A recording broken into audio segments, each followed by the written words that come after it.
because having things to look at as maybe successes and failures.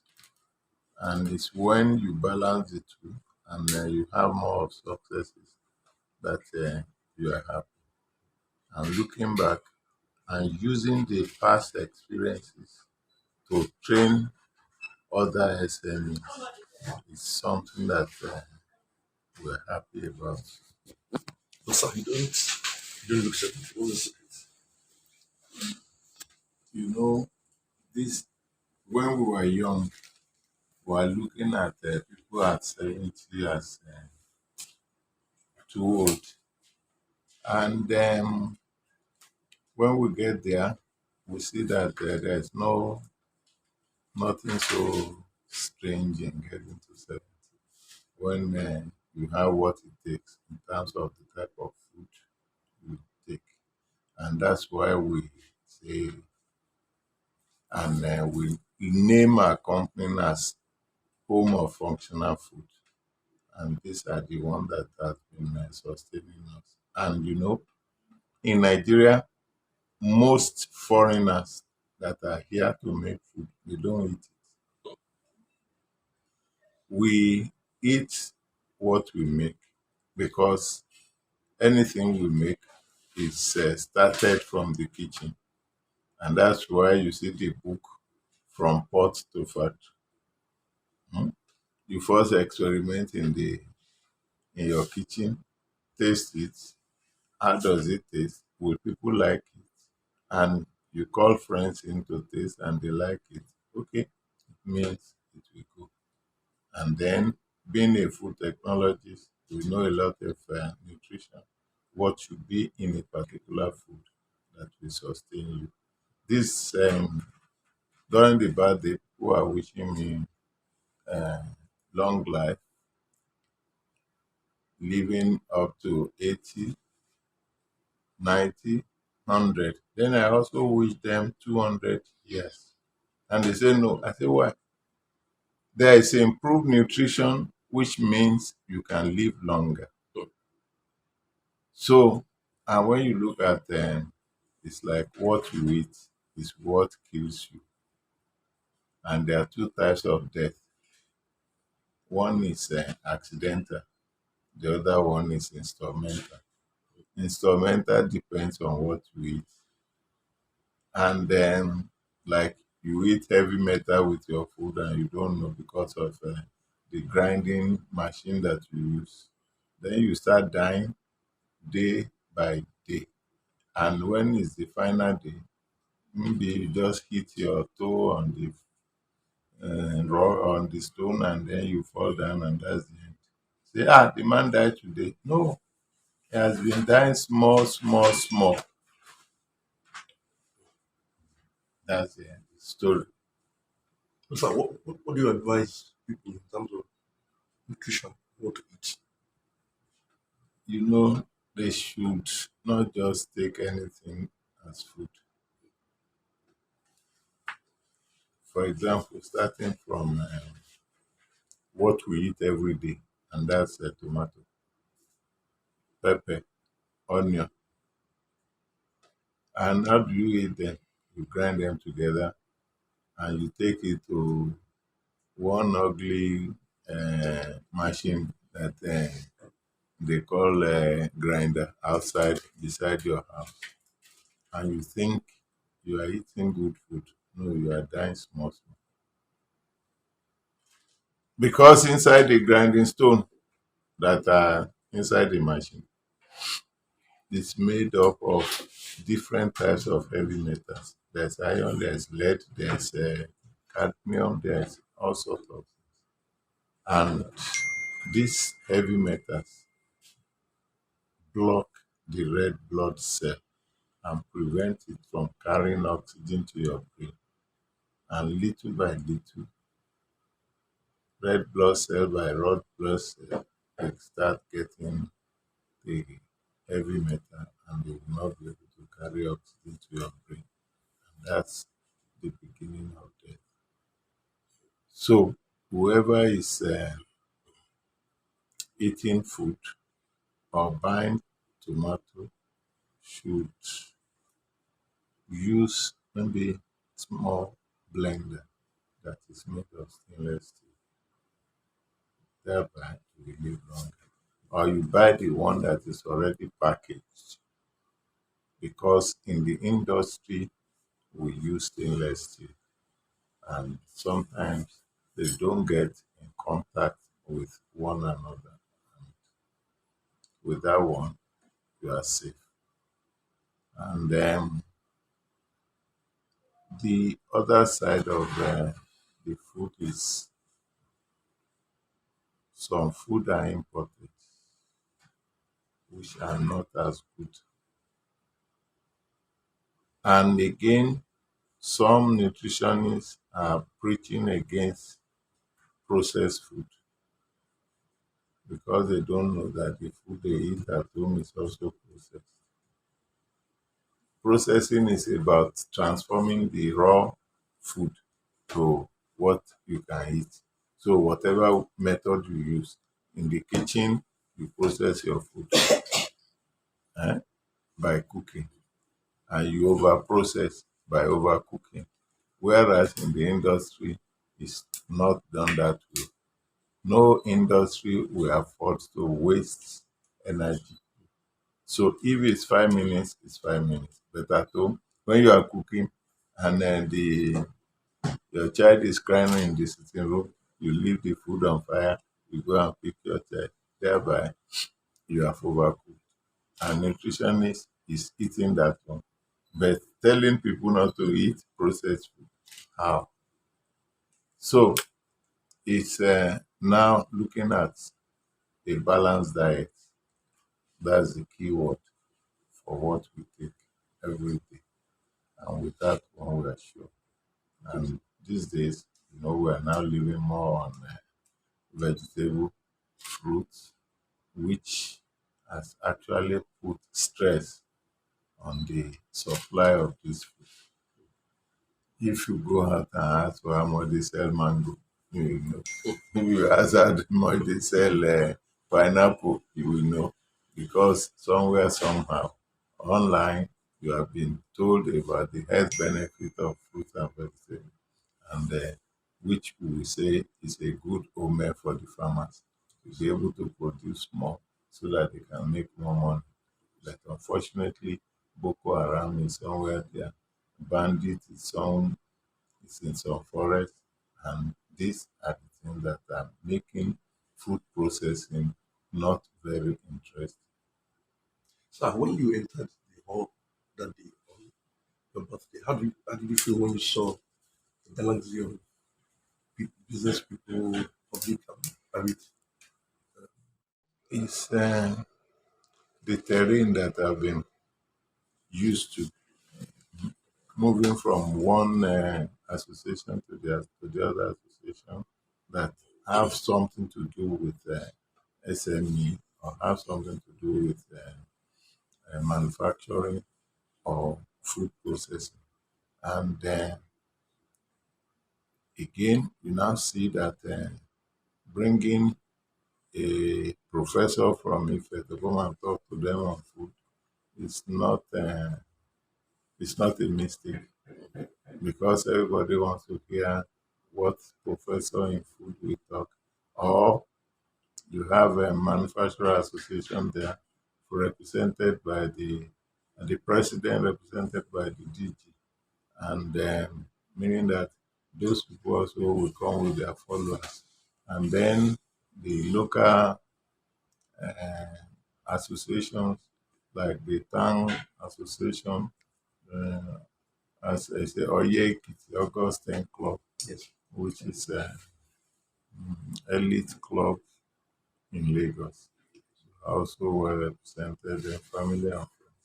So I was very happy to meet everybody, and we exchange greetings, and those that we have not seen for some time were able to meet again. So it was an interesting thing. And then seeing our family in Spectra, and with their display and all those things, we see that we are a happy family. What has been the secret of the success of Spectrum? You know, Spectra is from the name Spectra. Spectra is uh,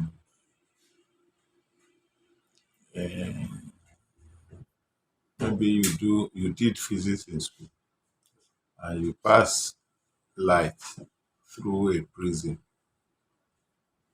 That light, white ray will give you seven colors. Hmm? Meaning that one machine can make so many products. One raw material can give you many products. And these are the things that were taught in school. How to process a particular food. And with that one, when you say food processing, you can describe it as fabrication of food, hmm, transformation of food. And then we are choosing, in the past, we have done so many products, but we decided we are we even went into farming and we lost because that time there was no insurance on farming. You lose, you lose. Then we decided to pack it up and stay in the factory. Whatever is grown, we can process. So stay in your own profession. You will never lose. My profession is to take food and process, not to go and grow food.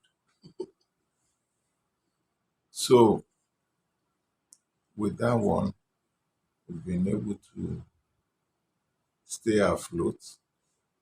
When one raw material is not available, the other one will be available, and the same machine can do it. And then if you do one and it's like the market has changed, you use the same machine to do another one, still using the same raw material. And this has kept us going from year to year. It's like you say, the soya beans, we had made soya bean crisp out of soya bean. We have made toasted and untoasted soya bean. We have made full fat and defatted soya, still using soya. And now we are doing more of defatted soya flour. Okay, let's take cocoa. We have come from Betterman's cocoa that gave some multinationals problem. We have used cocoa to produce Suco, to produce Suco 3 in 1, to produce Suco, and cocoa itself, as natural as it is, in powder form, that you can take and sleep like a baby. And if you are the hypertensive type, your blood pressure will come down and then you sleep like a baby. So that's how we've been managing, and then that's why we sing the song. I love my country, I no go lie, na inside am. I go live and die. If you turn me so, I turn am so. He push me, I push am. I no go go. So it's what we do in the process is sometimes we go abroad, we learn on what they are doing there, and bring it back to see how we can use it to improve our lives. We made them, sometimes we made them, we started the business like with plantain chips. And the plantain chips, that was what pushed us to the farm to go and make farm. But along the line, we lost and we came back. Then the plantain chips. After plantain chips, we started using cocoa.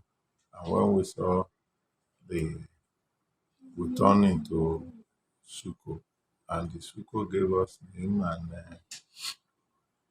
and we had to focus on Suco since we started with plantain and we used plantain as a stepping stone. We moved to Suco. And with Suco, we've been able to do very well there. And also, the soybean that we tried before, we had to pick it up again and then turn it to something that will be widely used. Now we supply bakers. Bakers are using the fatted soya flour to improve the quality of bread they do. And I'm sure you have eaten our product today if you are eating bread. And we also sell to multinationals also, which they use in their own formulations too, in different products.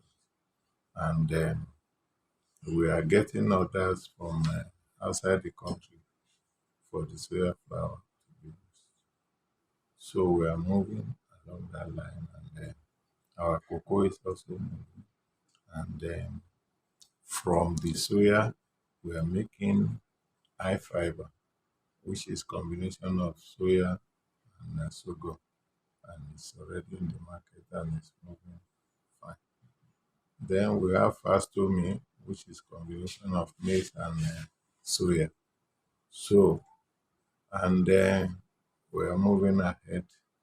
The soya journey has just started because when you see soya, soya is a crop that you can make 1,001 products from.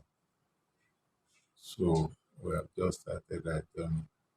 And again, we also turning cocoa into chocolate, which will soon be in the market. And your city people is in a better position to market the chocolate for your beautiful women with beautiful girlies. Yes. So I'd like you to talk a bit about the plight of yes, SMEs. As your birthday, you mentioned the fact that the But government you have not been covering SME now. You have been should have covering beautiful women. where, sir? And so the SME is an interesting area to cover because most of those people that have beautiful girlies are also SME. They only paint their face as if they are multinational or multi. Eh? So in the SME, we want government to do more, and this should be federal government in protecting SME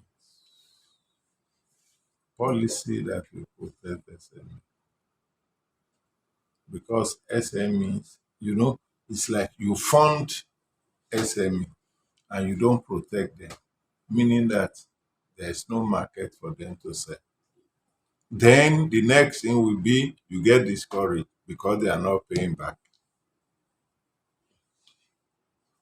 How will they pay back?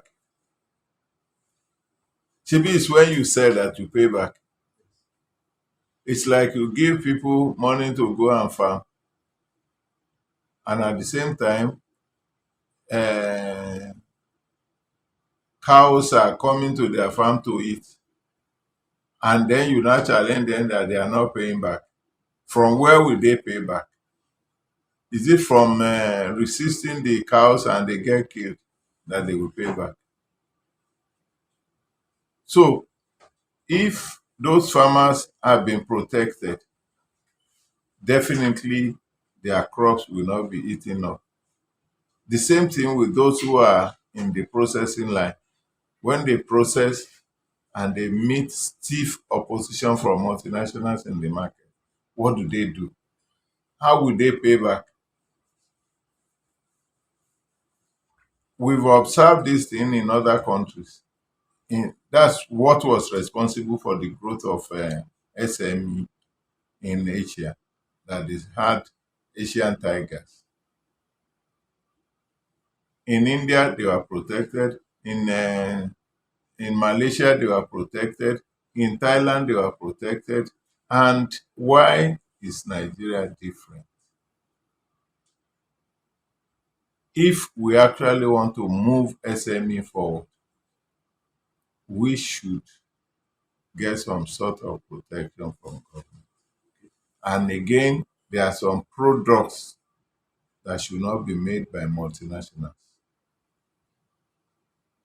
And leave this one for the SME so that they can use it to also move up.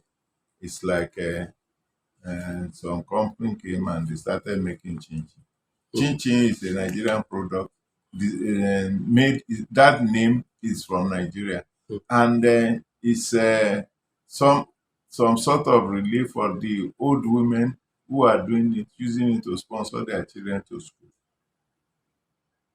But this multinational came and started making chin chin as if there's uh, nowhere they can invest in technology, in research and development, other than to go into competing with the local ones. And at the end of the day, those people could not perform it. Because I haven't been able to sustain that challenge that you have from different multinationals doing the same thing that you're doing. You know, we had our own cup of tea. When we started Suco, hmm, it's like you have big multinationals in that trade, Mm. and they were doing big volume, like 450 grams, like 900 grams, and it now became impossible for some people to drink beverage, especially cocoa beverage. And then you now look at the market. How do we do this? Then we saw that the malam were dispensing into nylon. Okay, this is where we can come. And then I now fabricated a machine with the help of the welder. Put it like this, put it like this, put it like this. Let's try. And the thing worked. Okay, fine. And there was a particular dry mix. And if you look at the color of our own and the color of that one, they are the same. Okay, no problem. We started making the sachet ourselves. We get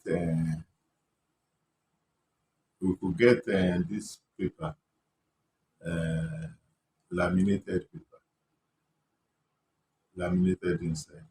Then we give it to printer to print, and then that and cut. Then they will cut into flat form. Then what we now do is they already cut to size. Then we fold like this. We fold it, seal here, and then they put the product and they seal. That's the first sachet. When we made it, we could not do many. Hmm? We could not face the market. Then there was one woman who was coming to our place selling a suru. You know a suru? Okay. We were buying a suru from her. Then we were giving her that thing to go and sell. So, and when we started, we put sweet cocoa, and there was no address. So she was happy with it, and then she was selling and selling fast. And when they ask her, she will say she got it from Okeani. And people are going to Okeani, they did not see, and there was no address. When we saw that the thing is getting attention, we just put our address. You know, that time there was no GSM, so we just put our address. Then we started seeing people come. Then we now registered the name to Suco with their full address, and they do have phone there. And from there, the woman started quarreling with us. Why did we put address? So that was how it started. And then we now started having enemies, from the multinationals, because it's like we cut them hands down. And even the multinational sent their engineer to me to say, "Where did you get that your sachet machine?" I just laughed. That time you call yourself engineer. I beg, get out. Go and start looking outside. When we did it with hand, eh? And when they saw it outside, it's as if we had used a very big machine to do it. And then from there, we started. We were in that time. We were in somewhere in Toyin, Agbado. So from there, we moved to incubator. From incubator, we moved to this place. So that has been our journey. So what do we expect from Foods in the next few months? The new products. In the next few months, we are coming out. I pray it will not be up to 6 months. Mm. But between now and the 6 months, we'll be selling more of fasto meal, which is a breakfast cereal, and can also be used for baby food above 6 months. So that's what we'll be seeing, and more of our cocoa, and more of our Suco 3-in-1, and then the Suco with lecithin is something that people should take seriously, because Suco with lecithin has lecithin in it that watches cholesterol from the body system. You know, um, um, lecithin will emulsify the cholesterol and break it down, and it will be washed out of the body, and then you are getting relieved of blood vessel blockage. And cocoa itself is something that a lot of people mix it during they did not understand the components of cocoa, the part of cocoa that prevents blood clot. And blood clot is part of those symptoms, or those what what we can call that causes the death of many during COVID. And if you have been drinking cocoa, this spectral cocoa regularly, you wouldn't have, those who died wouldn't have died. So these are the some of the health benefits of cocoa that the white people are hiding from us. They take it abroad and then they give us their own type of beverage. And the beverage you see from abroad or from multinationals, they have just little cocoa inside. But they do it in a way that you will believe that there is plenty of cocoa inside. You know, they put malt and the sugar in it, they put it in oven to caramelize. And then by the time you put it in water, you think everything is cocoa. It's not cocoa. We are only being deceived. There's nothing as good as cocoa in the beverage sector.